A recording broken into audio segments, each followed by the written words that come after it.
It was a bright, cloudless day in Toronto, 1993. The kind of day that made the city's skyline shimmer. On the 24th floor of a towering skyscraper, a group of young law students was being led through the polished halls of a prestigious law firm. Their guide, Gary Hoy, a lawyer, a man of average height, weighing about 72 kilograms. Gary wasn't the typical tour guide. Sure, he was professional, smartly dressed, but he had a peculiar trick. As part of his tour, he would throw himself with full force against the massive glass windows of the high-rise office. And every time the windows held, they flexed, they bounced, and it was his signature move. And that day was no different, at least at first. Inside the firm's conference room, sunlight pouring in, Gary prepared for his demonstration. With a grin, he launched himself at the glass.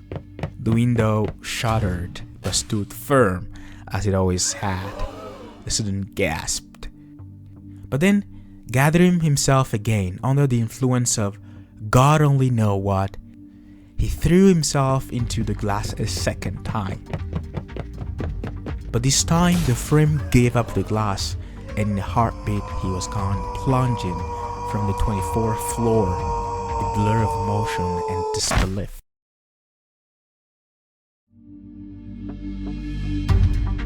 Moments later, he lay still on the pavement. The glass had done its best, but it hadn't been enough, and Gary Hoy, the lawyer with a flair for the dramatic, met his end in a moment no one could quite believe. A tragic reminder that even confidence, when unchecked, can come at the highest cost. This episode is the fourth of a series of 8 on the science of learning, inspired in big part from the book Make It Stick, The Science of Successful Learning.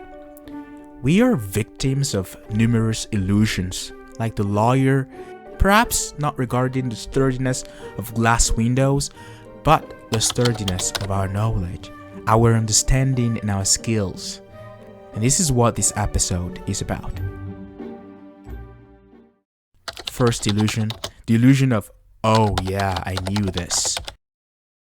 Imagine someone is asked a question, say, what's the capital of Benin? They're trying to find the answer. They feel like they know it.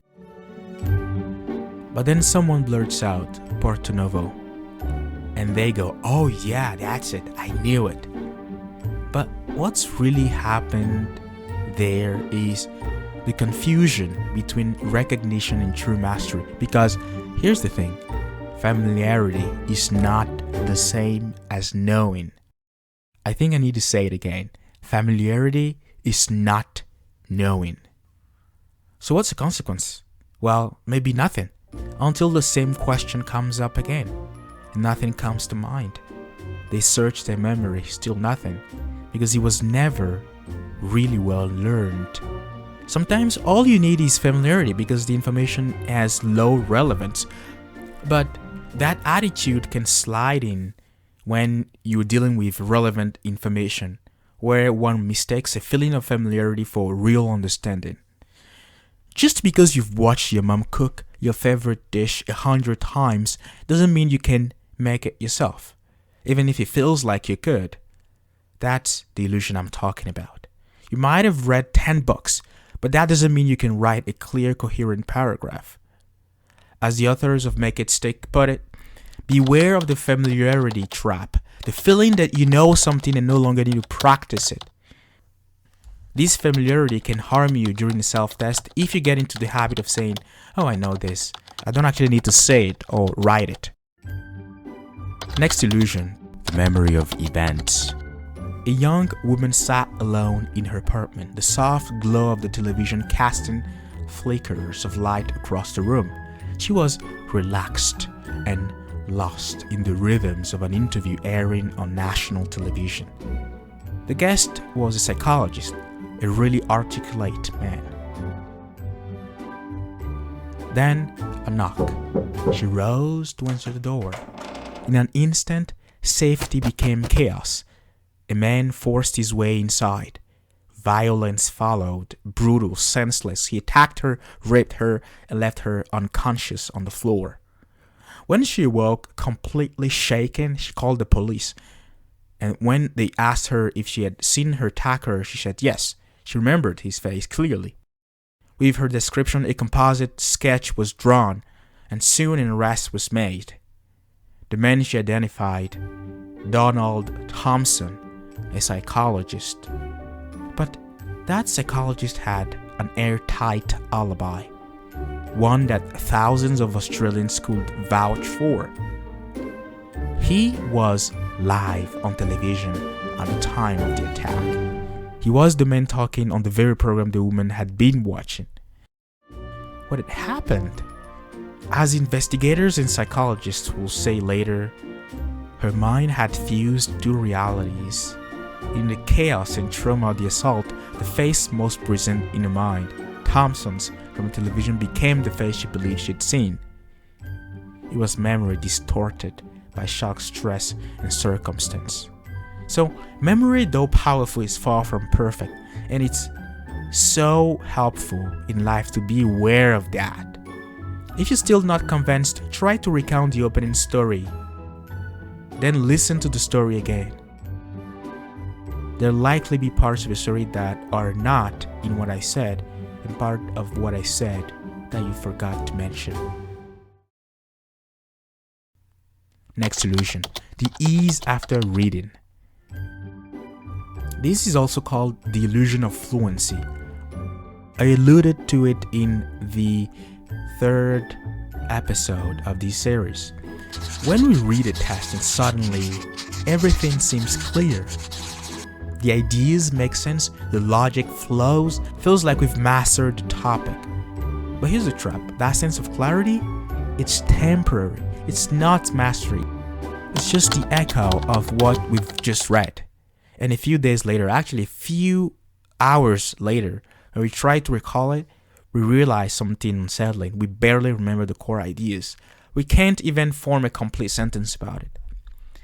What we had wasn't deep understanding. It was the illusion of knowing, driven by how easy it felt in the moment. Beware the fluency you have immediately after reading. Another one, the curse of knowledge. This kind of illusion shows up a lot, especially among teachers, professors, or seasoned professionals. Really, anyone with deep knowledge about anything. And most of us fall into this at some point in our lives. It happens when an expert underestimates how much time, effort, and support a beginner actually needs to learn something new or complete a task they never did before, like a math teacher who forgets what it's like to struggle with the basics. Another one, the Dunning-Kruger effect. It is being incompetent and being unaware of it. The truth is that we're all incompetent in many ways and at varying degrees. But the real danger is being completely unaware that it's happening, that one is incompetent. I remember when I first started writing blog posts, I thought that I was doing great, honestly. But now, when I look back at those posts, those early posts, I think, oh, how did anyone even read this? It's almost painful to see. The problem wasn't just that I lacked something, it was that I didn't know that I lacked a thing. I was incompetent and I didn't even realize it. That's why the authors of Make It Stick say something so important. The truth is that we're all predisposed to make errors in judgment, and recognizing that, that's the first step toward actually getting better. The second step is to have external gauges independent of us. This can be people we trust or who are honest enough to tell us what they think. And it can also be systems we establish and that work independently of us. For instance, a minimum number of iterations for any work we do. Indeed, there are known knowns. There are things we know that we know. There are known unknowns. To say there are things we know that we don't know. But there are also unknown unknowns, which means that there are things that we don't know. I remember when I started using an app to track my running distance, I was convinced before that the track where I typically run was about 18 kilometers long, but the app showed 14. That small external check shattered my illusion. I wasn't running as well as I thought, or even as fast as I thought. And the worst part, I had no idea. The same principles applies to learning. We need to constantly calibrate our understanding with external tools, assessment, feedback, because there will always be gaps we can't see. There will always be things we don't know that we don't know. And the goal is to bring them into the things we know we don't know. The authors of Make It Stick capture this perfectly. Mastery, particularly of ideas, skills, and complex processes, is a quest. It's not a grade on an exam, an honor received from a coach, or a quality that simply seeps into your being with age and gray hair. That idea reminded me of a movie that I watched, A Beautiful Mind. It tells the story of John Nash, a Nobel Prize-winning mathematician known for his work in game theory. Even at the height of his success, he had to learn to question his own mind, his own most deeply held beliefs. If someone like him needed to challenge his mind, his own thinking, so do we. If you haven't seen it, A Beautiful Mind, I think is a must watch. In the next episode, we'll explore what it means to adopt an aggressive strategy for learning. At the end of this video, you feel like you've understood everything. How can you know? Bye.